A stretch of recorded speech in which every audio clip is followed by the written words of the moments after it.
ব্ৰিটিশি নতুন পৰিষদীয় চৰকাৰৰ শপত গ্ৰহণ অনুষ্ঠানত উপস্থিত থকা অসম চৰকাৰৰ সতীৰ্থ মন্ত্ৰী ডক্টৰ হিমন্ত বিশ্ব শৰ্মা ডাঙৰীয়া, বিটিসি প্ৰধান প্ৰমোদ বড়ো ডাঙৰীয়া, ভাৰতীয় জনতা পাৰ্টিৰ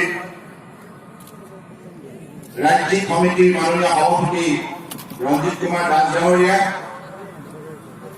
অসম চৰকাৰৰ সতীৰ্থ মন্ত্ৰী ভৱেশ কলিতা ডাঙৰীয়া,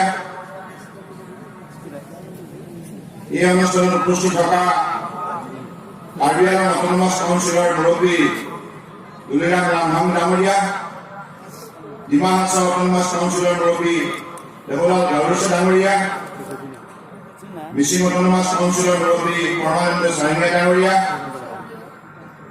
ত্ৰিপুৰা চৰকাৰৰ মাননীয় মন্ত্ৰী মাৱাৰ জমকীয়া ডাঙৰীয়া, UPPLৰ প্ৰতিষ্ঠাপক সভাপতি প্ৰাক্তন সাংসদ UG বৰ্মা ডাঙৰীয়া, GSPৰ মাননীয় সভাপতি তথা সাংসদ নৱকুমাৰ বৰদলৈ ডাঙৰীয়া, অসম চৰকাৰৰ মুখ্য সচিব জিষ্ণু বৰুৱা ডাঙৰীয়া, ভাৰতীয় জনতা পাৰ্টীৰ ৰাষ্ট্ৰীয় সমিতিৰ অন্যতম সাধাৰণ সম্পাদক মংগলদৈ সমষ্টিৰ সাংসদ দিলীপ শইকীয়া ডাঙৰীয়া, আজি এই অনুষ্ঠানত উপস্থিত থকা প্ৰমচদাৰ সাংসদসকল, ৰাজ্যসভাৰ লোকসভাৰ মাননীয় বিধায়কসকল, বড়ো সাহিত্য সভাৰ মাননীয় সভাপতি তৰুণ বড়ো ডাঙৰীয়া, সাধাৰণ সম্পাদক প্ৰশান্ত বড়ো ডাঙৰীয়া, আপচুৰ সভাপতি দীপেন বড়ো ডাঙৰীয়া, সাধাৰণ সম্পাদক লৰেন ইছকাৰী ডাঙৰীয়া, আজি এই অনুষ্ঠানত উপস্থিত থকা ভাৰতীয় জনতা পাৰ্টীৰ কোকৰাঝাৰ জিলা সমিতিৰ মাননীয় সভাপতি বিভূতি বৰগাৰী ডাঙৰীয়া, চিৰাং জিলাৰ সভাপতি বিজেপি বিপ্লৱ দেৱনাথ ডাঙৰীয়া, বাক্সা জিলাৰ বিজেপি সভাপতি ৰাম দাস ডাঙৰীয়া, ওদালগুৰি জিলাৰ সভাপতি কাৰ্তিক বড়ো ডাঙৰীয়া, আৰু আজি এই অনুষ্ঠানত উপস্থিত থকা অসম চৰকাৰৰ ADGP GP সিং ডাঙৰীয়াৰ লগতে বিষয়া কৰ্মচাৰীসকল, সমবেত প্ৰমচদাৰ ৰাইজ আৰু সাংবাদিক বন্ধুসকল, জয় জয়ন্তী আজি এই শুভাখনত উপস্থিত থকা আপোনালোক সকলোৰে প্ৰতি মই মোৰ আন্তৰিক শ্ৰদ্ধা জ্ঞাপন কৰিছো আৰু আমাৰ পৰম শ্ৰদ্ধাৰ বন্ধুপা উপেন্দ্ৰনাথ বৰ্মা ডাঙৰীয়ালৈ গভীৰ শ্ৰদ্ধাঞ্জলি জ্ঞাপন কৰিছো, যিগৰাকী মহান নেতাই বড়ো জাতিক বিশ্বৰ যুগত এটা শক্তিশালী পৰিচয় দাঙি ধৰিবলৈ সক্ষম হ'ল আৰু যিগৰাকী মহান নেতাই বড়ো জনগোষ্ঠীটোক সামাজিকভাৱে, সাংস্কৃতিকভাৱে, শৈক্ষিকভাৱে, ৰাজনৈতিকভাৱে সবল কৰাৰ কামত বলিষ্ঠ পদক্ষেপ গ্ৰহণ কৰিলে। এইগৰাকী মহান নেতাৰ আদৰ্শৰে আজি অনুপ্ৰাণিত হৈ আজি বিটিচিত বড়ো জনগোষ্ঠীৰ লগতে অন্যান্য জাতি জনগোষ্ঠীৰ আস্থা আৰু বিশ্বাস লৈ আজি এই পৰিষদীয় নিৰ্বাচনত সকলো শ্ৰেণীৰ ৰাইজে শান্তিৰে মুক্ত মনে ভোটদান প্ৰক্ৰিয়াত অংশগ্ৰহণ কৰি নতুনকৈ বিটিচি গঠন কৰিলে আৰু নেতৃত্ব প্ৰদান কৰা হ'ল আমাৰ পৰম শ্ৰদ্ধাৰ প্ৰমোদ বড়ো ডাঙৰীয়া। গতিকে পৰম শ্ৰদ্ধাৰ ৰাইজ সকলোৱে প্ৰমোদ বড়ো ডাঙৰীয়াৰ এই কাৰ্যকাল যাতে সফল হয় তাৰ বাবে সকলোৱে হাত তালি মাৰি আপোনালোকৰ তৰফৰ পৰা শুভেচ্ছা জ্ঞাপন কৰক, আশীৰ্বাদ দিয়ক। আপোনালোকৰ পুত্ৰ সদৃশ প্ৰমোদ বড়ো ডাঙৰীয়াই দীৰ্ঘদিন আপচুৰ নেতৃত্ব বহন কৰি আজি তেখেতে সততা নিষ্ঠাৰে সমাজৰ বাবে যি কাম কৰিলে ইয়াৰ পৰিণতিত আজি তেখেতে এই বিটিচি অঞ্চলৰ কোকৰাঝাৰ, চিৰাং, বাক্সা, ওদালগুৰি চাৰিখন জিলাৰ বড়ো জনগোষ্ঠীৰ লগতে কোচ ৰাজবংশী বামুণ কায়স্থ কলিতা কেউট নাথ যোগী গাৰো ৰাভা কৰ্ণীয়া কছাৰী মদাৰী আদিবাসী সাঁওতাল বেংগলী নেপালী বিহাৰী মাৰোৱাৰী হিন্দু মুছলমান খ্ৰীষ্টান বুদ্ধিষ্ট জৈন শিখ সকলোৰে আজি আস্থাৰ বিশ্বাস কৰিবলৈ সক্ষম হ'ল। গতিকে সেইবাবে তেখেতৰ বক্তব্যত মই আজি এইটি কথা অত্যন্ত আনন্দিত হৈছো যে তেখেতৰ বক্তব্যৰ যোগে এই কথা নিশ্চিত কৰিছে যে আগন্তুক দিনত সকলো জাতি জনগোষ্ঠীক তেখেতে নিৰাপত্তা নিশ্চিত কৰিব, সকলোকে মুক্ত মনে নিজৰ জীৱন যাত্ৰা সফলতা আগুৱাই নিয়াত সহায় কৰিব। আৰু এই নিৰ্বাচনৰ প্ৰধান লক্ষ্য আছিল দুৰ্নীতিমুক্ত বিটিচি, সন্ত্ৰাসবাদমুক্ত বিটিচি আৰু উন্নয়নৰ বিটিচি, শান্তিৰ বিটিচি, সমন্বয়ৰ বিটিচি।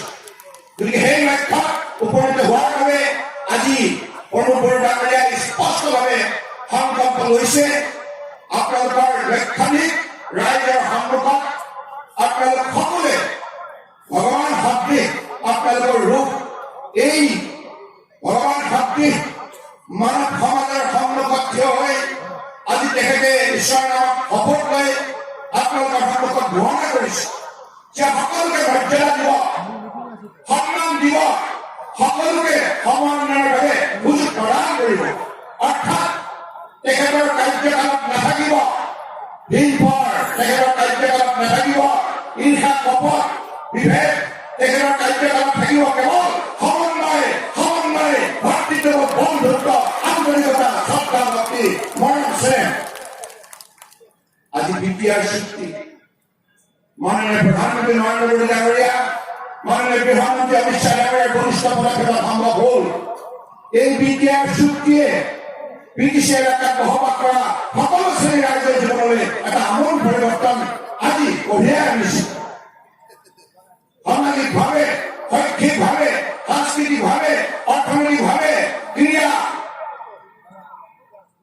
সাহিত্য, সংস্কৃতি, বিজ্ঞান, প্ৰযুক্তি, কৃষি সকলো খণ্ডতে আজি শক্তিশালী ৰূপত এই বিটিচি এলেকাত গঢ় দিয়াৰ মানসিকতাৰে মাননীয় প্ৰধানমন্ত্ৰী ডাঙৰীয়াই, মাননীয় গৃহমন্ত্ৰী ডাঙৰীয়া অমিত শ্বাহ ডাঙৰীয়াই আপোনালোকক বিটিআৰ এই চুক্তিখন উপহাৰ দিয়ে। এই চুক্তিৰ দ্বাৰা লক্ষ্য স্থিৰ কৰা হৈছে, সংকল্প লোৱা হৈছে, প্ৰতিশ্ৰুতি প্ৰদান কৰা হৈছে যে আগন্তুক দিনত এই চাৰিখন জিলাত বসবাস কৰা প্ৰতিটো পৰিয়াল আৰ্থিকভাৱে সবল কৰা হ'ব আৰু ছাত্ৰ ছাত্ৰীসকলক আধুনিক বিজ্ঞান প্ৰযুক্তিৰ দ্বাৰা শিক্ষা প্ৰদান কৰা হ'ব আৰু সকলোকে একবিংশ শতিকাত যোগ্য আৰু দক্ষ কৰি বিশ্বজয় কৰাৰ বাবে প্ৰস্তুত কৰি তোলা হ'ব। গতিকে মই ভাবোঁ যে আজি এই যি বিটিচি গঠন হ'ল, এই গঠন প্ৰক্ৰিয়াত আপোনালোকে যিমান আন্তৰিকতাৰে অংশগ্ৰহণ কৰিলে আৰু বিশেষকৈ মই হৃদয়ৰ পৰাই এই চাৰিখন জিলাৰ ৰাইজক প্ৰতিগৰাকী ভোটাৰক মই শ্ৰদ্ধা সহকাৰে কৃতজ্ঞতা জ্ঞাপন কৰিছো যে আপোনালোকে যি দৃঢ়তা, যি মনোবল, যি ঐক্যবদ্ধতা আপোনালোকে প্ৰদৰ্শন কৰিলে, যি গণতান্ত্ৰিক এটা বাতাবৰণ সৃষ্টি কৰিলে, তাৰ বাবে শান্তিপূৰ্ণভাৱে আজি বিটিআৰ সুন্দৰভাৱে এই নিৰ্বাচন অনুষ্ঠিত হ'ল। গতিকে এই নিৰ্বাচন শান্তিপূৰ্ণভাৱে অনুষ্ঠিত কৰাৰ বাবে কোকৰাঝাৰ, চিৰাং, বাক্সা, ওদালগুৰি ৰাইজক মই আন্তৰিকতাৰে হৃদয়ৰ পৰা ধন্যবাদ আৰু কৃতজ্ঞতা জ্ঞাপন কৰিছো। ৰাইজ একবিংশ শতিকা অসমৰ বুকুত বসবাস কৰা ব্ৰহ্মপুত্ৰ পাহাৰ ভৈয়াম ৩৬খন জিলাত বসবাস কৰা চাহ বাগান, গাঁও, চৰ চাপৰি, পাহাৰ ভৈয়াম, ব্ৰহ্মপুত্ৰ চহৰ সকলো স্থানতে বসবাস কৰা প্ৰতিটো পৰিয়াল বিজেপি নেতৃত্বাধীন মিত্ৰজোঁটৰ ৰাজ্য চৰকাৰখনে শক্তিশালী ৰূপত আগুৱাই নিয়াৰ প্ৰয়াস কৰিছে। মাননীয় প্ৰধানমন্ত্ৰী ডাঙৰীয়াই আমাক আহ্বান জনাইছে যে আত্মনিৰ্ভৰ ভাৰত নিৰ্মাণ কৰাৰ বাবে, আত্মনিৰ্ভৰ ভাৰত শক্তিশালী নিৰ্মাণ কৰিব লগা হ'লে আমি অসমৰ বুকুত বসবাস কৰা প্ৰতিগৰাকী নাগৰিকে, প্ৰতিগৰাকী ব্যক্তিয়ে আত্মনিৰ্ভৰ হোৱাৰ বাবে কঠোৰ পৰিশ্ৰম কৰিব লাগিব। কঠোৰ পৰিশ্ৰমৰ যাত্ৰাত আমি সকলোৱে দৃঢ়তাৰে অংশগ্ৰহণ কৰিব লাগিব, স্বাৱলম্বী হ'ব লাগিব আৰু অসমত আমি আত্মনিৰ্ভৰ কৰি ভাৰতবৰ্ষ আত্মনিৰ্ভৰ কৰাৰ ক্ষেত্ৰত উল্লেখযোগ্য বৰঙণি আগবঢ়াব লাগিব। মাননীয় প্ৰধানমন্ত্ৰী অসমৰ প্ৰতি সঁহাৰি জনাই আগন্তুক আপোনাৰ সেই লক্ষ্যৰে অসমৰ বিভিন্ন জিলাৰ লগতে এই 4খন জিলাও উজ্জীৱিত হ'ব লাগিব। জাকত জিলিকা জিলা হিচাপে অসমৰ বুকুত ভাৰতবৰ্ষৰ বুকুত প্ৰতিষ্ঠা লাভ কৰিব লাগিব। এই অঞ্চলত বসবাস কৰা মহিলাসকলক, যুৱক যুৱতীসকলক, বৃদ্ধ বৃদ্ধা, বিধৱা সকলো, দিব্যাংগ, খেতিয়ক, শ্ৰমিক সকলোকে সন্মান সহকাৰে আগুৱাই নিয়াৰ আমাৰ যি লক্ষ্য আছে, সেই লক্ষ্যত উপনীত হোৱাৰ ক্ষেত্ৰত নতুন চৰকাৰ বিটিচিয়ে আগন্তুক দিনত কাম কৰিব। এই বিটিচি বিশেষকৈ মই এটি কথাত আপোনালোকক পুনৰ শ্ৰদ্ধা সহকাৰে কৃতজ্ঞতা জনাব বিচাৰিছো যে মাননীয় প্ৰধানমন্ত্ৰী ডাঙৰীয়াই বিটিআৰ চুক্তিৰ পাছত যেতিয়া নিজেই আপোনালোকক শ্ৰদ্ধা সহকাৰে সেই চুক্তিৰ সন্দৰ্ভত অভিনন্দন জনাবৰ বাবে কোকৰাঝাৰলৈ আহিছিল। লক্ষ লক্ষ জনতাই আন্তৰিকতাৰে প্ৰধানমন্ত্ৰী ডাঙৰীয়াক স্বাগতম জনাইছিল আৰু সেই দৃশ্য মোৰ এতিয়াও মনত আছে। মাননীয় প্ৰধানমন্ত্ৰী ডাঙৰীয়াই আমাক জনাইছিল তেখেতৰ জীৱনত আটাইতকৈ ডাঙৰ সভা যে সভা তেখেতে সম্বোধন কৰিছে সেই সভাখন আছিল কোকৰাঝাৰ। গতিকে ইয়াৰ বাবে আপোনালোকক মই আন্তৰিকতাৰে কৃতজ্ঞতা জ্ঞাপন কৰিছো। সেইদিনাখনে আপোনালোকে সুস্পষ্টভাৱে দৃষ্টিভংগী আপোনালোকে ব্যক্ত কৰিছিল। আপোনালোকে এই বাৰ্তা মাননীয় প্ৰধানমন্ত্ৰী ডাঙৰীয়াক দিছিল যে আগন্তুক দিনত আপোনালোকে সকলোৱে মিলি বিটিচি পৰিৱৰ্তন আনিব আৰু বিটিআৰ চুক্তি কাৰ্যকৰী কৰাৰ ক্ষেত্ৰত আন্তৰিকতাৰ সহযোগিতা আগবঢ়াব। গতিকে সেই কাম এতিয়া সম্পূৰ্ণ কৰাৰ পথত, সেই কাম এতিয়া সঠিকভাৱে কৰাৰ নিমিত্তে এইখন নতুনকৈ গঠন হোৱা বিটিচি চৰকাৰে আগন্তুক দিনত প্ৰমোদ বড়ো ডাঙৰীয়াৰ নেতৃত্বত সকলো নিৰ্বাচিত প্ৰতিনিধিয়ে আন্তৰিকতাৰে কাম কৰিব। লক্ষ্য হ'ব আপোনালোকৰ প্ৰতি দায়বদ্ধতাৰে দায়িত্ব সহকাৰে সততা নিষ্ঠাৰে কাম কৰা। এই 4খন জিলাত প্ৰাকৃতিক যি সম্পদ সম্ভাৱনা শক্তি আছে ইয়াক উজ্জীৱিত কৰাৰ উদ্দেশ্যে অৰ্থনৈতিক বুনিয়াদ গঢ় দিয়াৰ উদ্দেশ্যে প্ৰতিটো পৰিয়ালক আৰ্থিক সবলতা প্ৰদান কৰাৰ উদ্দেশ্যে প্ৰতিটো পৰিয়ালক মৰ্যাদা সহকাৰে জীয়াই থকাৰ নিমিত্তে এই চৰকাৰখনে আগন্তুক নিষ্ঠাৰে কাম কৰিব। গতিকে পৰামৰ্শ জনাইছ মই সকলোৱে উপস্থিত প্ৰতিগৰাকী ব্যক্তিৰ তৰফৰ পৰা মই আন্তৰিকতাৰ সহযোগিতা বিচাৰিছো। আপোনালোক সকলোৱে প্ৰতিটো মুহূৰ্ততে প্ৰমোদ বড়ো ডাঙৰীয়াক আন্তৰিকতাৰ সহায় কৰিবনে? যদি কৰে আপোনালোকে সকলোৱে হাত তালি মাৰি এখেতক প্ৰতিশ্ৰুতি দিয়ক। এই প্ৰমোদ বড়ো ডাঙৰীয়াই সততাৰে কাম কৰিবলৈ আহিছে, আন্তৰিকতাৰে কাম কৰিবলৈ আহিছে আৰু সেইবাবে এইবাৰ নিৰ্বাচিত হোৱা প্ৰতিটো দলৰ প্ৰতিগৰাকী প্ৰতিনিধি মই আহ্বান জনাইছো। UPPL, বিজেপি, GSP আৰু BPF যিমান নিৰ্বাচিত প্ৰতিনিধি আছে সকলোৱে আন্তৰিকতাৰে প্ৰমোদ বড়ো ডাঙৰীয়াক সহায় কৰক, মিলা প্ৰীতিৰে কাম কৰক। হাগ্ৰামা ডাঙৰীয়াকো মই আহ্বান জনাইছো আন্তৰিকতাৰে আপুনি প্ৰমোদ বড়োক সহায় কৰক।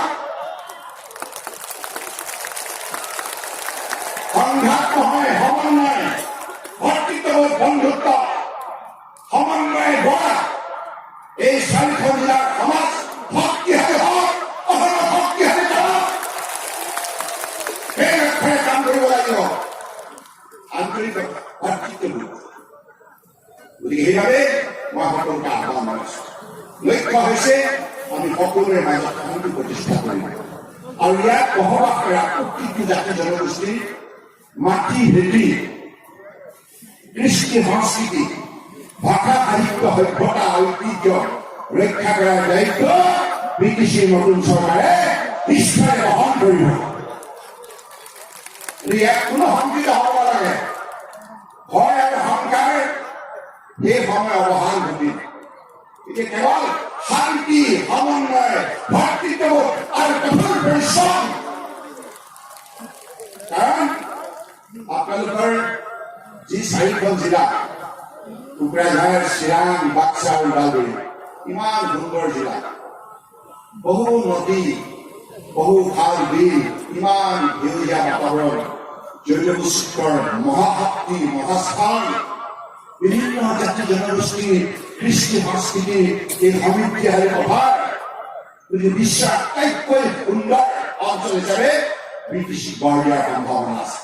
গতিকে আপোনালোকে সকলোৱে মিলাপ্ৰীতিৰে কাম কৰিলে দেশ বিদেশৰ পৰ্যটক এই 4খন জিলা ভ্ৰমণ কৰিবলৈ আহিব আৰু আপোনালোকৰ মাজত থকা সেই মানৱীয় শক্তি দ্বাৰা আপোনালোকে বিশ্বৰ মানৱ সমাজক আকৃষ্ট কৰিব পাৰিব। সেই শক্তি আপোনালোকৰ মাজত বিৰাজমান। গতিকে অসমক আমি ভাৰতবৰ্ষৰ অন্যতম শক্তিশালী ৰাজ্য হিচাপে গঢ় দিয়াৰ লক্ষ্য স্থিৰ কৰিছোঁ। ভাৰতবৰ্ষৰ 5খন শ্ৰেষ্ঠ ৰাজ্যৰ ভিতৰত অন্যতম শক্তিশালী উন্নত ৰাজ্য হিচাপে অসমক গঢ় দিয়াৰ লক্ষ্য স্থিৰ কৰিছোঁ। আৰু সেই লক্ষ্যত উপনীত হ'বৰ বাবে আপোনালোক 4খন জিলাৰ ৰাইজে আন্তৰিকতাৰে কঠোৰ পৰিশ্ৰমৰ দ্বাৰা নিজক স্বাৱলম্বী কৰাৰ লগে লগে ৰাজ্যখনক আত্মনিৰ্ভৰ কৰাৰ ক্ষেত্ৰত সহায় কৰক। ৰাজ্য চৰকাৰে সকলো সময়তে বিটিচি চৰকাৰৰ কাষত থিয় হৈ থাকিব, সকলো সময়তে সকলো সহযোগিতা আগবঢ়াব। গতিকে মাটি বেচা কেনা আপোনালোকৰ এতিয়া টেনচন নাই। আৰু অমুক বড়ো ডাঙৰীয়াই কৈছে এই বিটিচি অঞ্চলত বসবাস কৰা হিন্দুৱে হওক, মুছলমানে হওক, খ্ৰীষ্টানে হওক, বুদ্ধিষ্টে হওক, শিখে হওক, জৈনে হওক, বড়ো, কোচা, বংশী, বামুণ, কায়স্থ, কলিতা, কেওট, নাগা, চৌকি, গাৰো, ৰাভা, বৰ্ণীয়া কছাৰী, মৰাৰী, আদিবাসী, সাঁওতাল, বেংগলী, নেপালী, বিহাৰী, মাৰোৱাৰী সকলোকে আপোনালোকে আক্ৰমণ কৰিলে, সকলোৱে সমন্বয়ৰ বাবে কাম কৰি যাব। গতিকে আজি এই শুভকামত মই নিশ্চিতভাৱে ভাৰতীয় জনতা পাৰ্টীৰ এগৰাকী সদস্য হিচাপে গৌৰৱ বোধ কৰিছোঁ। আমাৰ 4খন জিলাত মাননীয় ৰঞ্জিত দাস ডাঙৰীয়াৰ বলিষ্ঠ নেতৃত্বত, আমাৰ ৰাজ্যিক সভাপতি নেতাৰ নেতৃত্বত ভাৰতীয় জনতা পাৰ্টীৰ প্ৰত্যেকগৰাকী কাৰ্যকৰ্তা, জিলা, মণ্ডল, বুথ কমিটি প্ৰত্যেকগৰাকী কাৰ্যকৰ্তাই মৰ্চা সকলোৱে যিমান এই নিৰ্বাচনত ৰাইজৰ প্ৰতি শ্ৰদ্ধা ভক্তি প্ৰদৰ্শন, ৰাইজৰ ওচৰলৈ শ্ৰদ্ধা ভক্তিৰে যি আবেদন কঢ়িয়াই লৈ গৈছিল, এই 4খন জিলাৰ ৰাইজে সেই আবেদনক সঁহাৰি জনাব। তাৰ বাবে মই এই অঞ্চলৰ ৰাইজলৈ আন্তৰিক কৃতজ্ঞতা জনোৱাৰ লগতে ৰঞ্জিত দাস ডাঙৰীয়াক ধন্যবাদ জনাইছোঁ। লগতে প্ৰত্যেকগৰাকী ভাৰতীয় জনতা পাৰ্টীৰ কাৰ্যকৰ্তাকো আন্তৰিকতাৰে কৃতজ্ঞতা জ্ঞাপন কৰিছোঁ, অভিনন্দন জনাইছোঁ। আগন্তুক দিনত UPPL, BJP, GSP সকলোৱে মিলি এটা পৰিয়ালৰ দৰে আন্তৰিকতাৰে কাম কৰিব। গতিকে মই এইখিনি কথাকে আপোনালোকৰ সন্মুখত মোৰ মনৰ উপলব্ধি ব্যক্ত কৰিলোঁ। ইমান কষ্ট স্বীকাৰ কৰি আপোনালোকে বহুত দূৰ দূৰণিৰ পৰা পুৱাৰ ভাগতে আহি এইখন সভা সফল কৰাৰ নিমিত্তে প্ৰমোদ বড়ো ডাঙৰীয়াৰ লগতে গোবিন্দ বসুমতাৰী আৰু সকলো যিকেইগৰাকী আজি শপত গ্ৰহণ কৰিলে, লগতে নিৰ্বাচিত প্ৰতিনিধিসকলক আশীৰ্বাদ দিবলৈ যিখিনি আপোনালোকে গণতান্ত্ৰিক প্ৰচেষ্টা হাতত ল'লে, মানৱীয় পদক্ষেপ ল'লে, তাৰ বাবে মই আজি সভাত উপস্থিত থকা প্ৰত্যেকগৰাকী ব্যক্তিৰ শ্ৰীচৰণত কোটি কোটি ধন্যবাদ জনাইছোঁ আৰু সকলোৱে আশীৰ্বাদ বিচাৰিছোঁ। পূৰ্বাঞ্চলৰ ৰাইজ, আমি যাতে অসমৰ বৰাক উপত্যকা, ব্ৰহ্মপুত্ৰ উপত্যকা, পাহাৰ, ভৈয়াম 36খন জিলাৰ সকলো শ্ৰেণীৰ ৰাইজ, সকলো জাতি জনগোষ্ঠী, ভাষা ভাষী ধৰ্মলোকে আগন্তুক দিনত মিলাপ্ৰীতিৰে এখন শক্তিশালী আত্মনিৰ্ভৰ অসম নিৰ্মাণ কৰাৰ ক্ষেত্ৰত সফলতা অৰ্জন কৰোঁ, তাকেই কামনা কৰি আৰু এই মুহূৰ্তত এটি কথা নকলে নহ'ব। NDFB যিসকলে অতদিন সহস্ৰ সংগ্ৰামৰ ওপৰত আস্থা ৰাখি সংগ্ৰাম কৰিছিল, তেখেতসকলে সেই সহস্ৰ সংগ্ৰাম পৰিত্যাগ কৰি আজি অহিংসা নীতিত প্ৰৱেশ কৰি গণতান্ত্ৰিক পদ্ধতিৰে সমাজ নিৰ্মাণ কামত যিখিনি তেখেতসকলে পদক্ষেপ ল'লে, তাৰ বাবে NDFB প্ৰতিগৰাকী কেডাৰলৈ মই আন্তৰিক ধন্যবাদ জনাইছোঁ। আৰু তেখেতসকলক আমাৰ বিত্তমন্ত্ৰী হিমন্ত বিশ্ব শৰ্মা ডাঙৰীয়াই ইতিমধ্যে ঘোষণা কৰিলে কৰি আগন্তুক দিনত যিমান সংখ্যক চাৰেণ্ডাৰ কেডাৰ আছে সকলোকে সংস্থাপিত কৰা হ'ব মৰ্যাদা সহকাৰে। আৰু ইয়াৰ উপৰিও আদিবাসী চাওতালৰ যিসকলে ইতিমধ্যে আত্মসমৰ্পণ কৰিছে তেখেতসকলকো মৰ্যাদা সহকাৰে সংস্থাপিত কৰা হ'ব।